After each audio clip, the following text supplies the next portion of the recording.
da vergüenza? Bueno.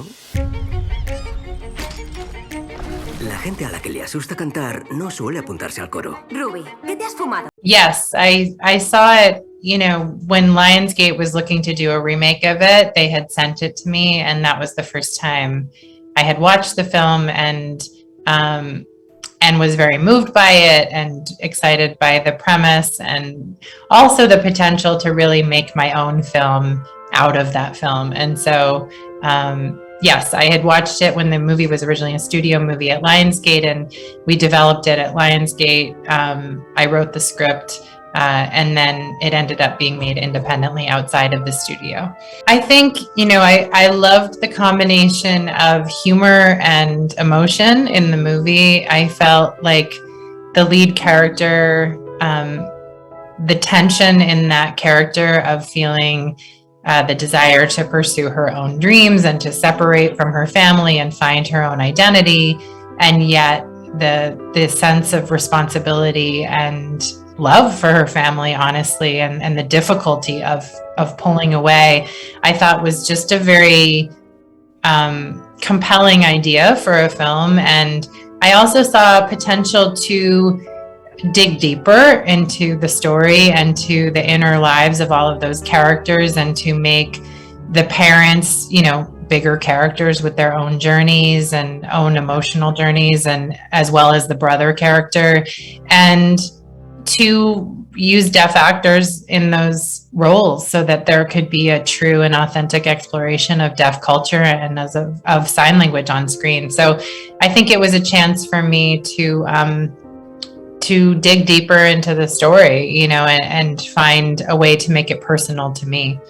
No, I think they're very different movies, and yet they share a common core. You know, there were definitely scenes in that film that inspired me, and that I kept in my film because I found them very moving. And yet it's it has a similar structure. I think it's a different story with different characters at the heart of it. And so, you know, I've received emails from the writer of La Famille Bélier of how much she loved CODA, and felt like it was a wonderful experience to watch her film become another film that was different and expanded on the first one in different ways. So no, I'm excited. I think people will enjoy both, and for different reasons.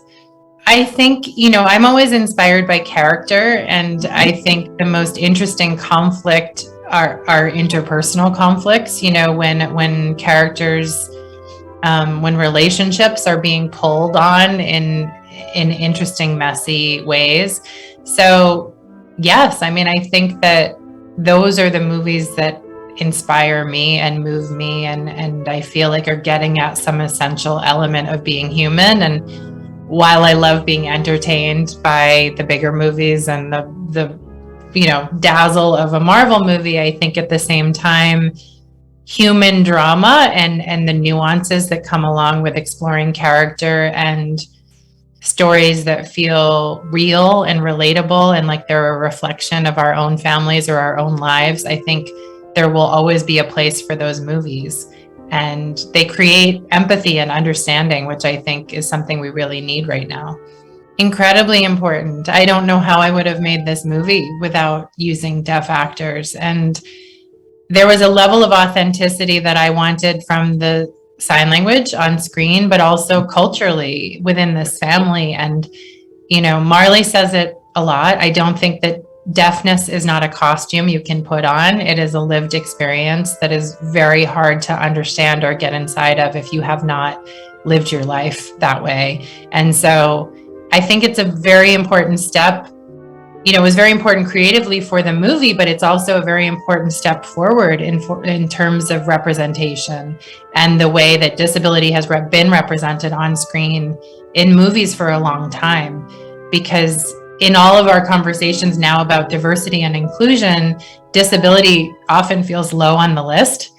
And I think it's important, you know, there's something like 1 in 4 Americans identify themselves as being disabled, and yet on screen the representation is like 1 or 2% of characters. So it's just, there's a very big gap between people's lived experience and what they're seeing on screen. So, and I think it's important that people from those communities get to be the people telling those stories and representing those characters. Pretty excited. You know, we were a very little movie. It was not a studio movie. It was an independent film. It was made on a low budget, in a very run and gun, scrappy kind of way. And so to watch a little movie like that without big famous actors in it, build and grow and get the kind of reception from audiences and from critics, and then to find its way into the conversation with big movies that have a lot of support from the beginning. It's a powerful thing to watch that happen. And I'm particularly excited for my actors because, you know, Troy Kotzer has been a stage actor for 30 years. He's struggled a lot in this business to make a living and to get a break and to get any kind of recognition at all. And so to watch him have this moment and be, you know, nominated for a SAG award and win a Gotham award and have recognition from the world is a huge moment, because these actors are fantastic actors.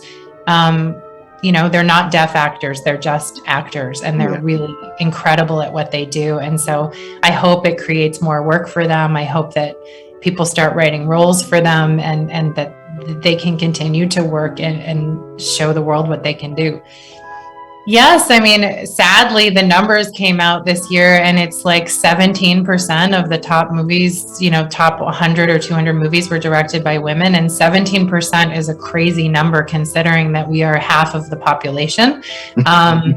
So, you know, I'm watching a lot of movies at Sundance. I was excited to see that Variety's 10 directors to watch, there were 8 women on that list this year out of 10. And so that's really exciting to see the movement happen at festivals and stuff. But now to watch it happening on a bigger platform and a bigger stage, it feels really important. And I certainly, you know, Jane Campion is a hero of mine too. So to watch her be in this conversation and to get to, you know, be around her and what she's doing, I think she's a trailblazer, and I hope that more women can follow in her footsteps. I've been really trying, babe. ¡Sí! ¿Te da vergüenza? Bueno. La gente a la que le asusta cantar no suele apuntarse al coro. Ruby, ¿qué te has fumado? Los compañeros me ponen nerviosa.